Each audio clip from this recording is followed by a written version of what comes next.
Hello everyone, welcome to my YouTube channel learn with Pooja Sharma. आज जो मैं वीडियो बना रही हूँ वो वीडियो राशि टंडन ओपन यूनिवर्सिटी का जो 2023 के दिसंबर का सिंगल सब्जेक्ट संस्कृत का पेपर फर्स्ट ईयर का CESSS T01 का है। ये पेपर 2023 के दिसंबर का वाला है। ये पेपर किस तरह से आया था, ये पेपर किस तरह से सॉल्व करना है, ये सारा इस वीडियो में आप लोगों को बताया जाएगा। अगर आप लोगों को मेरी वीडियो पसंद आए तो मेरे चैनल को सब्सक्राइब करें, मेरे कमेंट करें और मेरे वीडियो को लाइक करें। चलो आज की क्लास स्टार्ट करते हैं। देखो, जो राशि टंडन के एग्ज़ाम होते हैं सिंगल सब्जेक्ट के, उसमें 30 नंबर का असाइनमेंट पेपर होता है और 70 नंबर का तुम्हारा जो एग्ज़ाम में पेपर आता है वो होता है। तो उस पेपर को करने का मतलब आप लास्ट के एक हफ्ते में कैसे तैयारी करें वो सब मैं आपको बताऊंगी। मैंने भी इसी तरह से दिया था और मेरी अच्छी मार्क्स आई हैं, 60+ मार्क्स आई हैं इस पेपर में। तो मैं आपको बताऊंगी किस तरह से ये पेपर करना है। सिर्फ पेपर में आई हैं प्लस असाइनमेंट मार्क्स अलग से। मेरे 78 मार्क्स हैं, मेरी 78 मार्क्स हैं शायद मे भी इस पेपर में। असाइनमेंट में बहुत अच्छी मार्क्स नहीं थी मेरी, लेकिन इसमें बहुत अच्छी मार्क्स आई।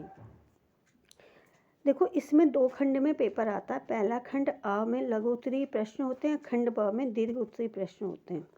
जो लघु उत्तरीय प्रश्न होते हैं उनको आपको 100 शब्दों में मिनिमम, अगर 100 शब्द लिखें तो इसका मतलब ये नहीं आप काउंट करने बैठ गए। 100 शब्द हैं, दैट मीन्स आपको 1.5 पेज करीब लिखना है। तो और अगर 300-400 हैं तो आपको 4 या 4.5 पेज लिखने हैं। ठीक है। तो पहला क्वेश्चन था, महाकवि कालिदास की प्रमाणिक कृतियों का उल्लेख करते हुए किसी एक कृति का संक्षेप में परिचय दे दीजिए। देखिए, मैं आपको साथ साथ ये भी बता रही हूँ, जो राशि टंडन यूनिवर्सिटी ने आपको फर्स्ट ईयर की बुक दी होगी उस किताब का नाम होगा, जो अभिज्ञान शाकुंतलम वाली खंड अ वाली किताब होगी, उस किताब में ही ये क्वेश्चनों के आंसर हैं। और मैं उस किताब के पेज नंबर भी बता रही हूँ कहाँ पे आपको इसका आंसर मिलेगा, जिससे आपको आसानी हो क्वेश्चनों के आंसर ढूंढने में। देखो, पहला क्वेश्चन है, महाकवि कालिदास की प्रमाणिक कृतियों का उल्लेख करते हुए किसी एक कृति का संक्षेप में परिचय दीजिए। तो ये जो क्वेश्चन है इसमें हमें पता है कालिदास ने टोटल जो उनकी प्रमाणिक कृतियाँ हैं वो 7 हैं। उसमें 3 नाटक हैं, 2 महाकाव्य हैं और 3 नाटक हैं, 2 महाकाव्य हैं, और 2 खंड काव्य। खंड काव्य को कीट काव्य भी बोलते हैं। तो खंड काव्य कौन कौन से? ऋतुसंहार, मेघदूत। महाकाव्य हैं कुमार संभव, रघुवंशम, और नाटक हैं मालविक, अग्निमित्रम, विक्रम वर्षी और अभिज्ञान शाकुंतलम। और जो हमारा ये पेपर है ये अभिज्ञान शाकुंतलम से संबंधित है। तो पहले तो आपको उनकी कृतियाँ लिखनी है। 7 की 7 कृतियाँ लिख ली आपने, और इस क्वेश्चन को आंसर आपको मिलेगा पेज नंबर 15 से लेकर 15, 16, 17। उन सारी जितनी भी 7 की 7 कृतियाँ उनके बारे में एक्सप्लेन कर रखा है किस तरह। तो पेज नंबर 15 से लेकर 17 तक आप देखोगे तो आपके इसका आंसर मिल जाएगा, जो आपको राशि टंडन से बुक मिलेगी उस बुक में। अब इसमें ये तो इन्होंने बोल दिया कृतियाँ आपने लिख ली, अब उन कृतियों का संक्षेप में परिचय दीजिए।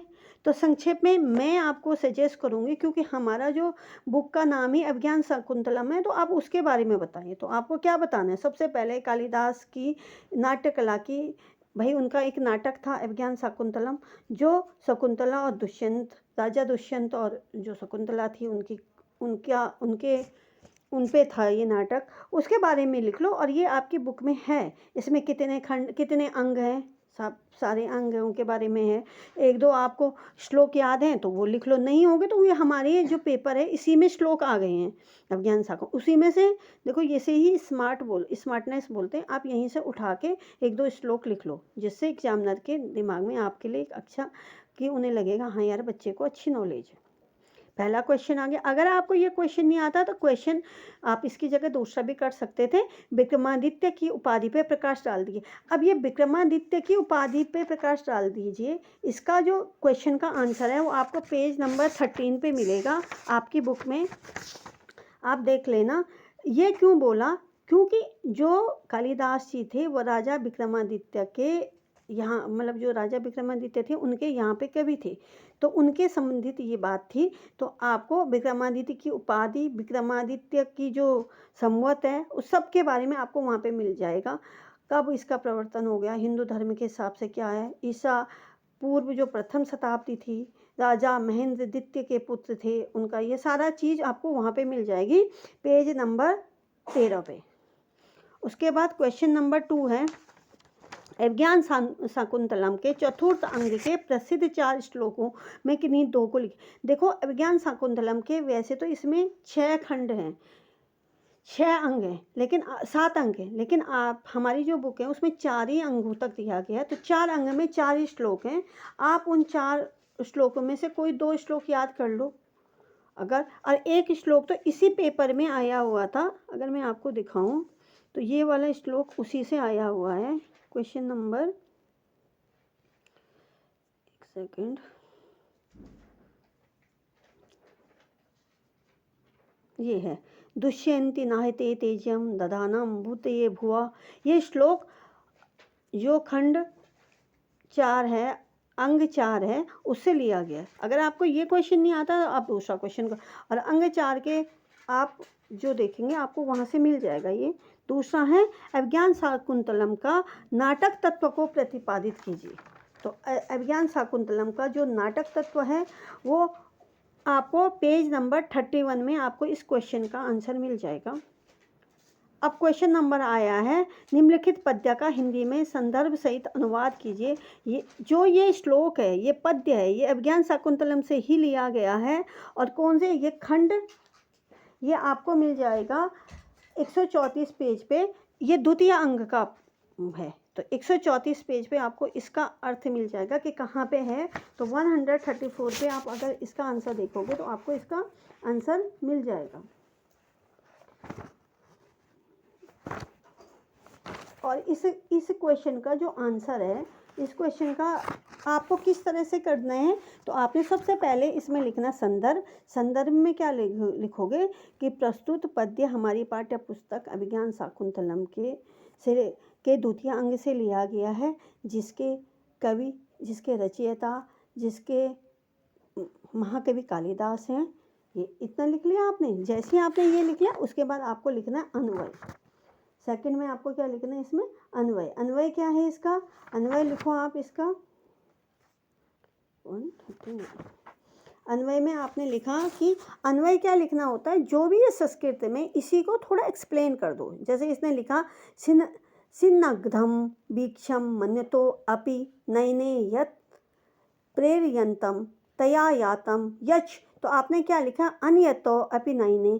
आपने इस चीज़ को थोड़ा घुमा के लिख लिया, क्योंकि अन्वय लिखना जरूरी है। अन्वय का अर्थ होता है संस्कृत में इसको और थोड़ा सा ब्रीफ में लिखना, और ज़्यादा एक्सप्लेन करना चीज़ को।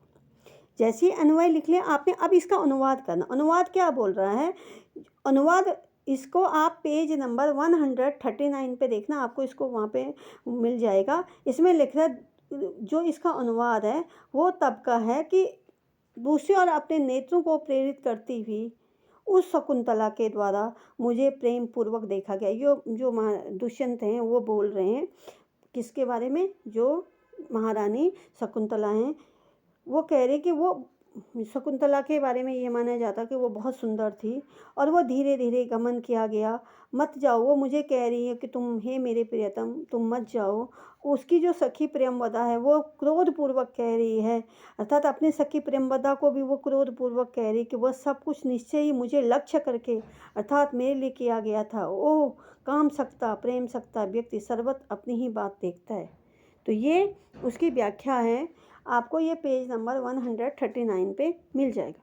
इसी में अगर आपको इसका अनुवाद नहीं आता है तो दूसरा क्वेश्चन है, इसमें है तव कुसुम सरत्वम शीशम, तो ये भी आपको तृतीय अंग के 166वें पेज नंबर पे मिल जाएगा, 166।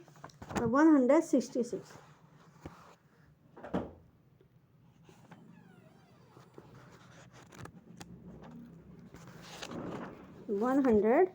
इसमें भी आपको पहले संदर्भ सहित व्याख्या लिखनी है। जैसे ही आप संदर्भ सहित व्याख्या लिख लोगे, आपकी संदर्भ सहित व्याख्या हो गई, उसके बाद आप पहले आपने संदर्भ लिखा, फिर अन्वय लिखा, फिर अनुवाद लिखा।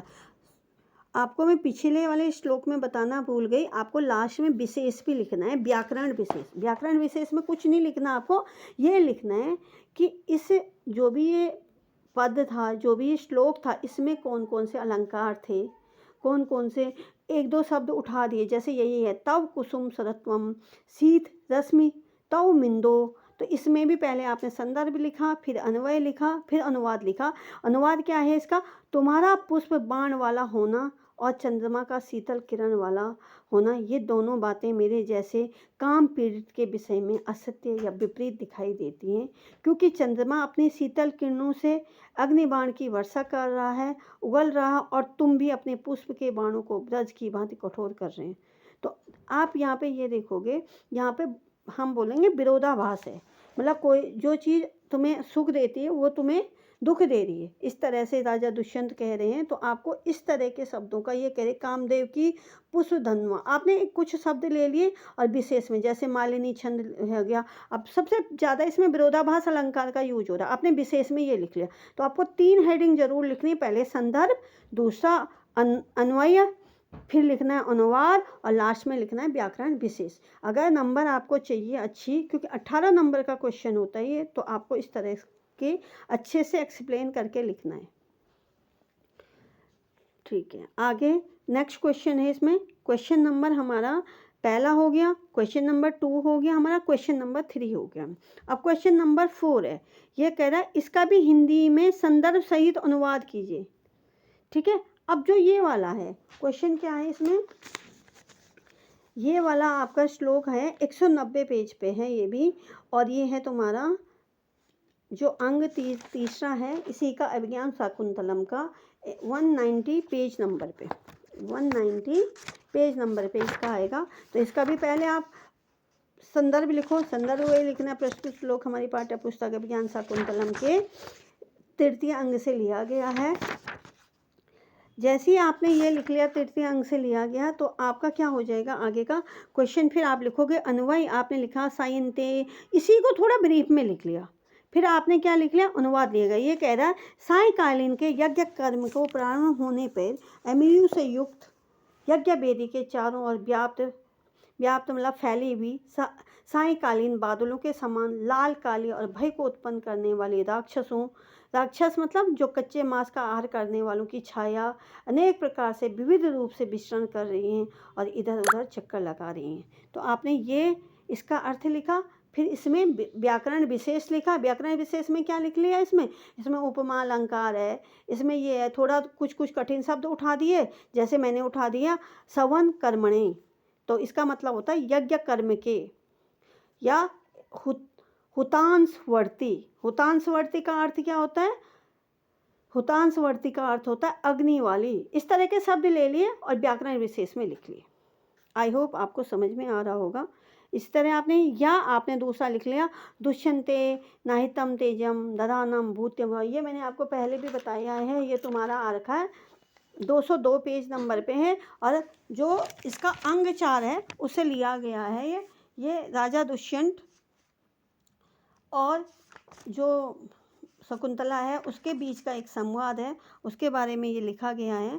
तो इसमें भी आपने सबसे पहले संदर्भ लिखा, जैसे ही आपका संदर्भ हो गया, संदर्भ होने के बाद आपने क्या लिखा, दुष्यंतम नहितम तेजम, अन्वय लिखा, अन्वय के बाद आपने इसका अर्थ लिखा। अर्थ में क्या लिखोगे आप लोग, वे कह रहे हे दुष्यंत नाहितम तेजम दधानम भूति विभो, हे ब्राह्मण दुष्यंतों के द्वारा स्थापित तेज वीर्य संतान को पृथ्वी के कल्याण के लिए धारण करने वाली पुत्री शकुंतला को अपने अंदर अग्नि को धारण करने वाली समीलता की भांति समझो। वो कह रहे हैं हे ब्राह्मण, ब्राह्मण कह रहे हैं दुष्यंत के द्वारा स्थापित तेज वीर्य संतान को, क्योंकि जो शकुंतला थी वो गर्भवती थी, और वो कह रहे हैं कि वो आप ही के समान एक तेज और वीर्य, जो वीर पुत्र होगा उसको क्या करेंगे, उसको धारण करेंगे और उस तरह के पुत्र को जन्म देंगे। तो इसका ये अर्थ हुआ। आपने इसका व्याकरण विशेष में ये कहा, इसके व्याकरण का विशेष लिखा, आप इसे पेज नंबर 202 पे देख सकते हैं, इसका अर्थ है। और अगर आप लोगों को इसका डिटेल अर्थ चाहिए, हर एक श्लोक का अर्थ चाहिए, तो आप प्लीज़ मुझे कमेंट करें, मैं आपको इसकी डिटेल एक एक एक एक मतलब हर प्रथम अंग का, द्वितीय अंग का, तृतीय अंग का, हर किसी के एक एक श्लोक की एक एक की व्याख्या करके भी बताऊंगी कैसे लिखना है, क्योंकि अभी तो मैं पेपर को सॉल्व करवा रही हूँ। अगर आप लोगों का कमेंट आया तो फिर मैं इस तरह के वीडियो भी बनाऊंगी। ये वाला क्वेश्चन समझ में आ गया। आगे फिर क्वेश्चन नंबर 5 है, लभेत सुक्तासि लेलपि यत्नम पीड्यन पिबे। अब ये भी इसी का श्लोक है अभिज्ञान शाकुंतलम का। वो कह रहे हैं, जो अभिज्ञान शाकुंतलम में वो कह रहे हैं, ये 245 नंबर पेज पे आपको इस श्लोक का अर्थ मिलेगा। ये श्लोक में ये कह रहे हैं, सॉरी ये श्लोक, सॉरी गलत बता दिया मैंने। ये श्लोक जो है ये आपको, अब इसी में आप लास्ट में देखोगे तो नीति शतक के 2 श्लोक भी हैं, दोहे भी हैं, उनसे लिया गया है। उसी के 245 नंबर के पेज में देखोगे आप, लभेत सुक्तासि तेलम पियत्नम पीड़िन। वो कह रहे हैं इसमें भी आपको क्या करना है, पहले इस पद्य का हिंदी में संदर्भ। अब देखो इसमें अनुवाद करते हुए ये मत लिखना, प्रस्तुत श्लोक हमारी पाठ्य पुस्तक नीति शतक के श्लोक से लिया गया है। नीति शतक के श्लोक भी इन्होंने 2 तरह के दे, पहला जो पार्ट दे रखा वो पहले से लेके 15 तक, फिर 16 से लेके 30 तक। आपके पास टोटल 30 नीति शतक के श्लोक हैं। वो किसके हैं, भृतहरि के हैं, तो उनके द्वारा लिखा गया है। तो इसमें उन्होंने बोला लभेत सिकतास तेलम यत्नम पीड़े। वो कह रहे हैं हे मनुष्य, प्रयत्न पूर्वक करने पे या दबाने पे बालों में भी तेल पा सकते हैं। प्यास से व्याकुल होने पे मृग तृष्णा, बालुमयी भूमि में भी जल को भ्रमण करने वाले सूर्य की किरणों में भी पानी पी सकता है। घूमते घूमते कभी खरगोश के सींग, जो कि संसार में भाई खरगोश के सींग नहीं निकल सकते हैं, वो भी आप पा सकते हैं, किंतु दुराग्रह युक्त मूर्ख के मन को कभी भी प्रसन्न। वो कह रहे हैं नीति शतक के सारे श्लोक इसी तरह से हैं। वो कह रहे हैं कि अगर इंसान प्रयत्न करे तो वो हर असंभव काम को कर सकते हैं। वो कह रहा है कि वो बालों में भी तेल को प्राप्त कर सकता है। भाई कोई ऐसा डेजर्ट एरिया है, कोई मरुस्थल वाला एरिया है, वहाँ पे पानी पा सकता है, जबकि वहाँ पे सूर्य की तेज इतनी होती है, वहाँ पानी मिलना मुश्किल होता है। लेकिन कह रहा है कि जो दूर ग्रह से दूर विचारों वाला मूर्ख आदमी हो, आप उसको कभी भी प्रसन्न नहीं कर सकते हो। लेकिन इसमें याद ये रखना है, इसमें भी आपको संदर्भ लिखना, लेकिन ये नीति शतक के श्लोक हैं तो आपको इसमें यही लिखना, और ये भृतहरि के हैं तो उनके द्वारा लिखे गए हैं। इस तरह आपको लिखना, अन्वय लिखना, अनुवाद लिखना। अब इसमें विशेष मत लिखना, व्याकरण विशेष नहीं लिखना, टिप्पणी लिखनी है। टिप्पणी में क्या लिखोगे कि इस श्लोक में बताया गया है कि कोई हठ धर्मी मूर्ख बालक हो तो उसको खुश प्रसन्न करना असंभव है। ये इसमें कौन सा छंद है, इसमें पृथ्वी छंद है। मरुभूमि में, जो मरुभूमि होती है, जो डेजर्ट एरिया होता है, जो वहाँ पे क्या होता है ग्रीष्म ऋतु में जब गर्मी का मौसम आता है, वहाँ पे जब दोपहर का समय होता है, दोपहर का समय होता है, मध्यकाल होता है, वहाँ पे जो प्यास से व्याकुल कोई मृग होगा, मृग मतलब हिरण होगा, तो वो भी रेत में जल का भ्रम, उसे भी रेत चमकती है ना धूप में, तो उसे लगता है ये क्या है, जल हो जाता है, और वो इधर उधर दौड़ता रहता है, किंतु पानी नहीं मिल पाता। यही इसे मृग तृष्णा कहते हैं, आपने सुना होगा। तो इस तरह आपको इसको एक्सप्लेन करना। और मैं एक बात और साथ में बोलूँगी, अगर आपके पास टाइम है तो आप ज़्यादा नहीं, लेकिन जो इसके नीति शतक के दोहे हैं, जितने भी दोहे हैं, इन दोहों को एक बार पढ़ लेना अच्छे से। बहुत हार्ड नहीं है, आसान है।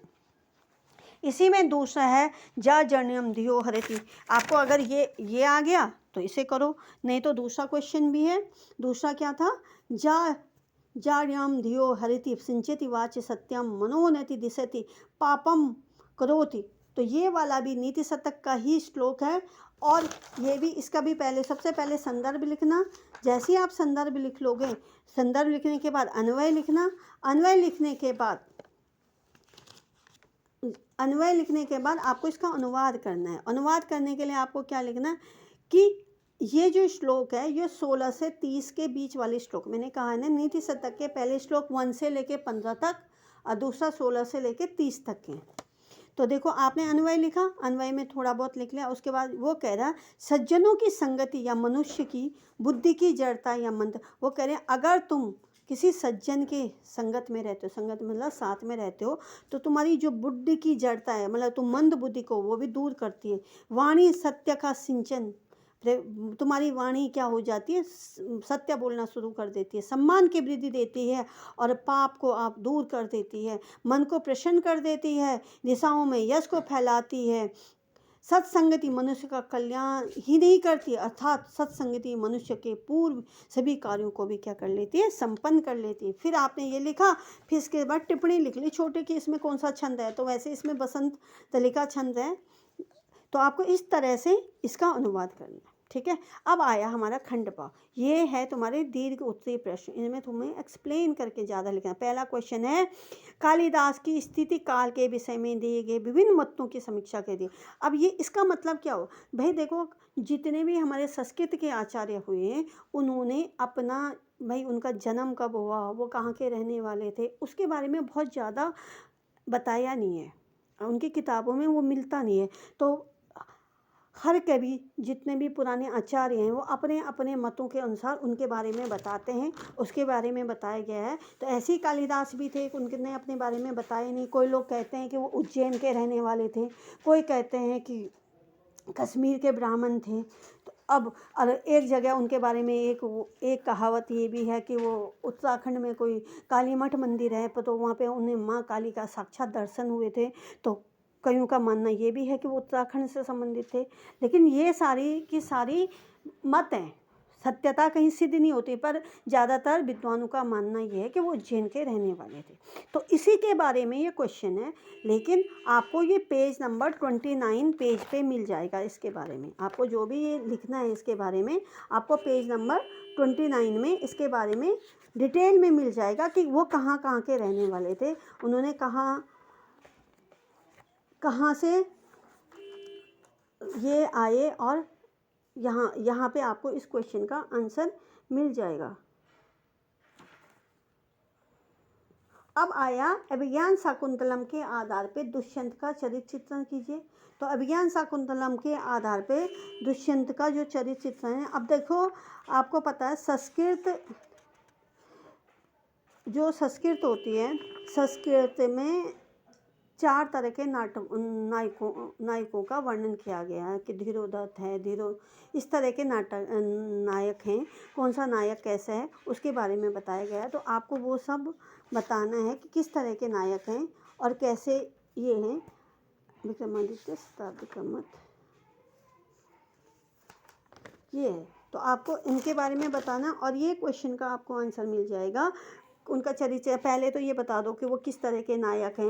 ये 59 पेज पे आपको मिल जाएगा। 59 पेज पे अगर आप देखोगे तो दुष्यंत का चरित्र चित्रण आपको मिल गया है। सबसे पहले ये धीरोदात्त नायक थे, पूर्ववंशी दुष्यंत शकुंतला का नायक है। यह एक राजसी भूपति है, भूपति का मतलब होता है राजा है, और नायक के लिए अपेक्षित प्राय सभी। अब देखो इतना लिखा नहीं जाना, ये लिख लो, ये एक धीरोदात्त नायक थे, पहली हेडिंग लिख ले।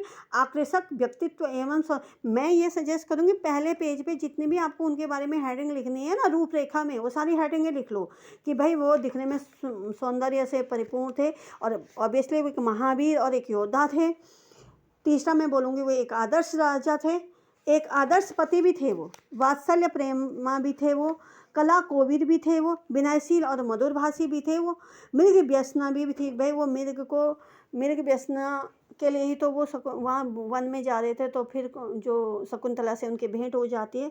तो ये सारे उनके बारे में क्या है, इम्पोर्टेंट हेडिंग है। फिर भी आप पेज नंबर 59 में इस क्वेश्चन का आंसर आपको मिल जाएगा। अब आया है क्वेश्चन फिर से 7th, अधोलिखित पद्य का संदर्भ सहित व्याख्या लिखे। मुक्तेषु रश्मेषु निरायत पूर्व काया निष्कम पचारम परसिख। तो ये क्वेश्चन का जो आंसर है आपको 93 पेज नंबर पे मिल जाएगा। 93 पेज नंबर पे इसमें भी पहले आप संदर्भ लिख लेना कि संदर्भ में क्या, ये जो प्रथम अंग है उसका उसी से ये संबंधित है। तो पहले आप संदर्भ लिख लेना। प्रस्तुत तो श्लोक हमारी पाठ्य पुस्तक अभिज्ञान शाकुंतलम से लिया गया है। इसके जो रचयिता हैं, जो इसके कवि हैं, वो महाकवि कालिदास जी हैं। फिर अन्वय लिखा रश्मेषु मुक्तेषु अमिरथ्य, और उसके बाद हमने इसका क्या लिखा, अनुवाद किया। अब ये अनुवाद क्या है, इसमें पेज नंबर आपको मिल जाएगा। ये 94 में इसका अनुवाद है, और स्टार्ट ये 93 से। लगाम की रस्सी ढीली कर दी जाने पे रथ के घोड़ों मानो हिरणी के। ये बहुत इम्पोर्टेंट है। मैंने काफ़ी लास्ट टाइम जब मैंने लास्ट टाइम जब मैंने किया था तो उसमें बहुत सारे ऐसे थे कि मैंने उनमें टिक लगाया था कि ये इम्पोर्टेंट है, तो इसमें मैंने ये देखा कि हर साल के एग्ज़ाम में ज़रूर आता है। तो इसका जो अर्थ है वो 94 पेज पे है। उसके बाद नेक्स्ट क्वेश्चन है आपके मानुषीस कथम।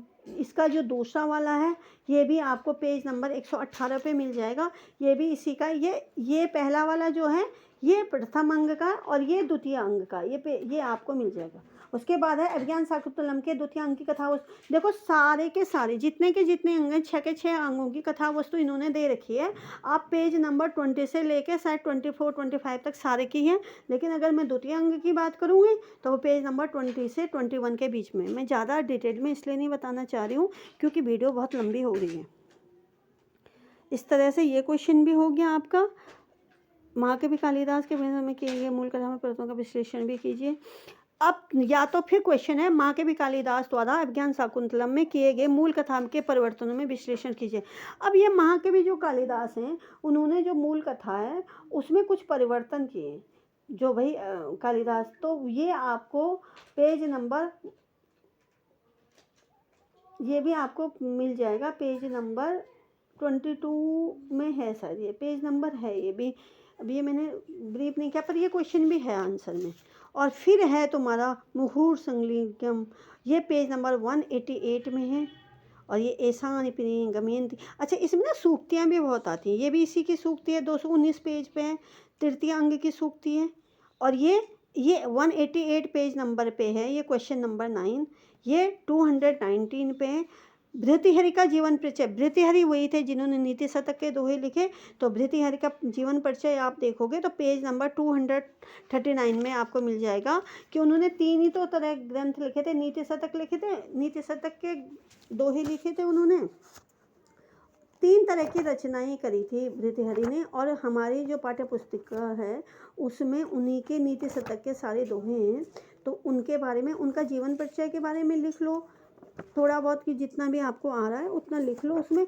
और लास्ट में नीति शतक के आधार पर, क्योंकि नीति शतक के जितने भी दोहे हैं वो नैतिक मूल्यों पे आधारित थे, इसलिए उन सारे के बारे में प्रकाश डालें। तो इस तरह से आपको पूरा पेपर करना है। आई होप आपको समझ में आया होगा और मैं आपको अच्छे तरह एक्सप्लेन कर पाई। अगर आपको मेरी वीडियो पसंद आई तो प्लीज़ मेरे चैनल को सब्सक्राइब करें, मेरे वीडियो को लाइक करें, कमेंट करें, शेयर करें।